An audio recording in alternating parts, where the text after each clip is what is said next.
आजच्या पत्रकार परिषदेमध्ये आपल्या सगळ्यांचं स्वागत आहे. माझ्या समवेत पुणे जिल्ह्याचे प्रसिद्धी प्रमुख अनंत घराजी हे उपस्थित आहेत. पत्रकार परिषद कशासाठी आहे हे तेव्हा आपल्याला बऱ्यापैकी कल्पना हवी असेल. ज्या पद्धतीने जगामध्ये एप्स्टीन फाईल गाजत आहे, महाराष्ट्रात कॅप्टन फाईल सुरू झालेली आहे. या कॅप्टन फाईलचे रोज नवनवे खुलासे पुढे येत आहेत. अर्थातच अनेक सेलिब्रिटी, अधिकारी, मंत्री, बड्या राजकीय हस्ती या सगळ्यांची नावे सुद्धा आणि फोटोज पुढे येत आहेत. आम्ही विरोधी बाकावर काम करतो तरी सुद्धा राज्याचे गृहमंत्री देवेंद्र फडणवीसजी यांचे अभिनंदन केले पाहिजे की एक चांगली कारवाई झाली गेली. त्यामुळे गृहमंत्र्यांचे अभिनंदन करत असताना गृहमंत्र्यांकडून आता काही अपेक्षा व्यक्त केल्या जातात.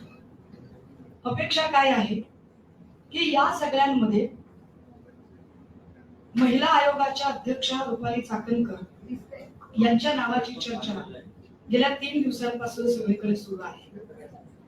यावर स्पष्टीकरण देताना त्या असं म्हणाल्या की माझा व्यक्तिगत काहीही संबंध नाही, माझा फक्त ट्रस्ट पुरता संबंध होता आणि मला त्यांच्या व्यक्तिगत आयुष्याची काही माहिती नाही.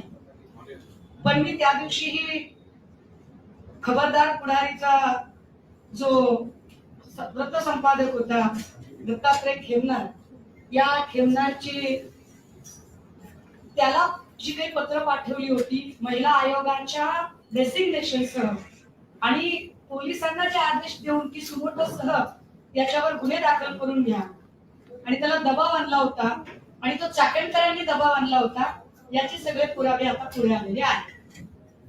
आणि चाकणकर कशा पद्धतीने या माणसाला पाठीशी घालत होत्या. ज्योतिष सांगणं एक वेगळी गोष्ट आहे आणि तंत्रमंत्र विद्या करणं एक वेगळी गोष्ट आहे. हे तंत्रमंत्र, काळी जादू, अघोरी विद्या हा सगळा अंधश्रद्धा निर्मूलन कायद्याचं उल्लंघन करणाऱ्या कृती आहे. अंधश्रद्धा निर्मूलन कायद्याचं उल्लंघन करत असताना जर एकीकडे सोशल मीडियावर मी माझ्या नवऱ्याची पूजा करत नाही तर माझे यजमानच माझी पूजा करतात, मी किती सुधारणावादी विचारांची आहे असं सांगणाऱ्या आयोगाच्या अध्यक्षा फक्त त्यांच्या पदराने ते पाय पुसत नाही तर त्यांच्या पायाशी अक्षरशः लोळण घेतात. विशेष गोष्ट की जेव्हा आम्ही काल 2 दिवस, कालचा नवीन वर्षाचा सण होता त्यामुळे मी त्यावर काही फार बोलू नये असं म्हणून मी कालचं मौन बाळगलं होतं. पण कालची महत्वाची घटना, ज्या काही गोष्टी मी एकत्रित करत होते, ज्यात त्याची अनेक प्रकारची बेनामी संपत्ती, ज्याच्यातले अजून काही डिटेल्स आहेत, त्यामुळे मी ते थांबले. मी 2 दिवसांनी पुन्हा पत्रकार परिषद घेईल आणि त्यावरचे डिटेल्स काढेल. पण महत्वाची गोष्ट अशी की या तंत्रमंत्र आणि अघोरी विद्या म्हणजे नाशिक, इंदोर, मग तिकडे नलखेडा आणि मग गुवाहाटी, कामाख्या असा सगळा तो प्रवास आहे. या सगळ्यांमध्ये महिला आयोगाच्या अध्यक्षा पुढे असतात हे फार गंभीर आहे. काही पीडित महिलांशी आम्ही बोलायचा प्रयत्न केला तेव्हा पीडित महिलांनी सांगितलं, बघा पहिल्यांदा तर ते असं म्हणाल्या की नाही माझा काही व्यक्तिगत संबंध नाही, परंतु अगदी खरातांचे वडील वारले तेव्हा चाकणकर होत्या, खरातांच्या पोरीचं लग्न जमलं तेव्हा चाकणकर सगळ्यात पुढे होत्या, खरातांची भाची चाकणकरच्या घरात राहते, खरात आणि चाकणकर यांचे फायनान्शियल काही डॉक्युमेंट्स तेही मी 2 दिवसात पुढे आणेन. पण या सगळ्यांमध्ये अत्यंत गंभीर आणि धक्कादायक गोष्ट जी मला काल कळली, मी पीडितांचं नाव इथं डिस्क्लोज करू शकत नाही, पण एका पीडितेने सांगितलं की ताई चाकणकर बाई स्वतः तंत्रमंत्र विद्या करायच्या, त्या तंत्रमंत्र विद्या कशा करताय तर एक फोटो मी आपल्याला दाखवला पाहिजे, तसं तर खूप फोटो आहे पण जो ठळक फोटो आहे तो त्याची तारीख सह दाखवते आणि मग पुन्हा पुढे हा फोटो सगळ्यांनी बघितला, आपण सगळ्यांनी हा फोटो सगळ्यांनी बघितला, याचा अर्थ की सरेंडर करणे, की कशा पद्धतीने स्वतःचा सतसत विवेक हरवून त्या सरेंडर करतात. आता हे सरेंडर करून झाल्यानंतर त्या पुढे काय करतात की या सगळ्यांच्या मध्ये त्या म्हणाल्या की नाही नाही आमचं काय, मला काही देणं घेणंच नाही, मी फक्त ट्रस्टवर होते. हा फोटो काल सगळ्यांनी बघितलेला आहे, पण पुन्हा एकदा माध्यमांना दाखवला पाहिजे की हा फोटो हा फक्त ट्रस्टवर असणाऱ्या संचालकाचा फोटो आहे का. या फोटोवरून आम्ही त्यांचे घरादारशी असणारे कौटुंबिक संबंध काय आहेत काय नाही हे त्या सांगतील. आम्हाला त्याच्यातही जायचं नाही, मला त्याच्यावरही जायचं नाही. मला एका वेगळ्या गोष्टीकडे जायचंय की एका पीडितेने सांगितलं की चाकणकर स्वतः तंत्रमंत्र विद्या करत होत्या आणि अक्षरशः आपली अनामिका कापणे. आता हे अनामिका कापणे हे काय प्रकरण आहे हे मला माहित नव्हतं. मी त्याची जरा माहिती काढायचा प्रयत्न केला तेव्हा मला त्याची जी माहिती मिळाली ती फार धक्कादायक आहे. मी त्याची कॉपी काढून आणली आहे. अनामिका कापतात, कशासाठी कापतात बघा. ते तंत्रमंत्र विद्येमध्ये हाताची अनामिका अत्यंत महत्वाची मानली जाते, कारण ती सूर्य आणि शुक्र ग्रहाशी संबंधित असून ऊर्जा वहनाचे मुख्य केंद्र आहे. या बोटाचा वापर मुख्यत्वे मंत्राचा प्रभाव वाढवण्यासाठी, विशिष्ट मुद्रा करण्यासाठी किंवा एखाद्या व्यक्तीला वशीभूत करण्यासाठी केला जातो.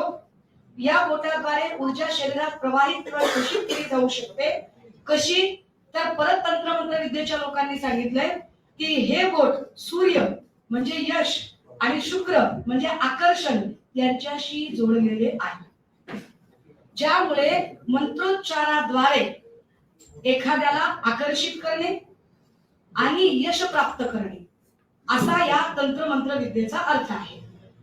त्यांनी सांगितलं की ताई हे विशिष्ट वेळेला करतात. कधी करतात? हे सोमवती अमावस्येला करतात.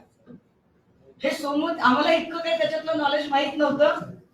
आणि मग एक फोटो एका माऊलीने पाठवला, त्याचा स्क्रीनशॉट बघा, त्याच्यात तारीख आहे खाली 12 सप्टेंबर 2024. फोटो जर नीट, मी आपल्या सगळ्यांना याची सॉफ्ट कॉपी देईन. इथे एक मोठं बँडेज दिसतंय, चाकणकरांच्या अनामिकेला एक मोठं बँडेज आहे. मी याच्या अलीकडचा पण एक फोटो आहे 9 सप्टेंबरचा. 9 सप्टेंबरला ते एका कार्यक्रमात बोलताना दिसतात आणि या सगळ्यांच्या तारखा आहेत. ते बघा इथे सुद्धा बँडेज आहे. हा 9 सप्टेंबरचा फोटो आहे, हा 12 सप्टेंबरचा फोटो आहे. मला कळेना की हा सप्टेंबरचा दिवस कसा आहे. आणि मग हे सगळं शोधल्यानंतर लक्षात आलं की 2 सप्टेंबर 2024 ला सोमवती अमावस्या होती. ज्या बाईंना महिला आयोगाच्या अध्यक्षपदी बसवलेलं आहे त्या बाई 2 सप्टेंबर 2024 ला सोमवती अमावस्येच्या दिवशी स्वतःची अनामिका कापून अशा पद्धतीची तंत्रमंत्र विद्या करतात असं पीडित महिला सांगतात. आणि ही जखम किती दिवस होती, म्हणजे जखम किती मोठी असू शकते बघा. याच्यात तारखा आहे, कारण हे स्क्रीनशॉट सकट आहे. याच्यातल्या जर तारखा बघितल्या तर साधारणतः 20 डिसेंबरचा पुन्हा फोटो आहे. मग जखम छोटी छोटी झाली. हे बघा इथे बँडेज आहे, त्याच्या मी सॉफ्ट कॉपी देईन आपल्याला. त्याच्यानंतर 28 डिसेंबरला जखम अजून छोटी झाली. सप्टेंबर ते जानेवारी पर्यंत ही चाकणकरांच्या हाताला जखम होती. अशाच पद्धतीची जखम अजून एका व्यक्तीला होती, पण त्याचे फोटो अजून आले नाहीत, तेही फोटो. हे गंभीर आहे. अशा पद्धतीने महिला आयोगाच्या अध्यक्षा जर तंत्रमंत्र विद्यांमध्ये असतील आणि पीडित सांगते की हे आमच्या समोर घडलेलं आहे, हे आमच्या समोर झालेलं आहे. आता जर असं सगळं असेल, हे चित्र, हे फोटो खूप आहेत, हे बँडेज क्लिअर कट दिसतात, असंख्य फोटो आहेत, त्याच काळातले सगळे. याच्या तारखा जाणीवपूर्वक स्क्रीनशॉट का दिलेले आहेत, कारण याच्या तारखा आहेत खाली. आता हे सगळं जर बघितलं, इथे पण एक फोटो आहे, इथे सुद्धा बँडेज आहे. आता आमचं असं म्हणणं आहे की ज्याला प्राईम फेज मध्ये क्रिमिनल कॉन्स्पिरन्सीचा भाग म्हटलं जातं, एखादा गुन्हा करताना त्याच्यातला सक्रिय सहभाग. चाकणकर बाई यांना सगळ्या गुन्ह्यांची माहिती होती. हे खबरदार पुढारीच्या वृत्त संपादकाने स्पष्ट केलं. चाकणकर बाईंनी सुमोटो दाखल करण्याचे आदेश दिले होते. चाकणकर बाईंनी अगदी खरा त्यांचा जो पीए ज्याने त्या बाईंना ब्लॅकमेल करायचा प्रयत्न केला होता, त्याच्याही संबंधाने स्वतःचा सक्रिय सहभाग नोंदवला होता. 1 वर्षापासून हे सगळं चाललं होतं. पोलिसांनी 10 दिवसाचा सर्व्हिलन्स लावला होता. आता जर एवढा सगळा सक्रिय सहभाग जर चाकणकरांचा तिथे दिसत असेल, तर या पत्रकार परिषदेच्या माध्यमातून माझी पहिली मागणी असेल की चाकणकर यांना तातडीने अटक केली पाहिजे. दुसरी मागणी काय आमची? चाकणकरांची, ज्याला आपण कन्फ्रंटल एन्क्वायरी म्हणतो, समोरासमोर बसतो, ती कन्फ्रंटल एन्क्वायरी ती झाली पाहिजे. तिसरं, चाकणकरांची नार्को टेस्ट झाली पाहिजे. कारण प्रश्न अनेक महिलांच्या इब्रतीचा प्रश्न आहे.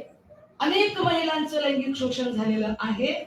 आणि अशा पद्धतीने जर तंत्रमंत्र विद्येमध्ये जर स्वतः चाकणकर गुंतलेले आहेत असं पीडित सांगत असतील आणि त्याचे असे धक्कादायक फोटो जर येत असतील, तर चाकणकरांची नार्को टेस्ट होणं गरजेचं आहे.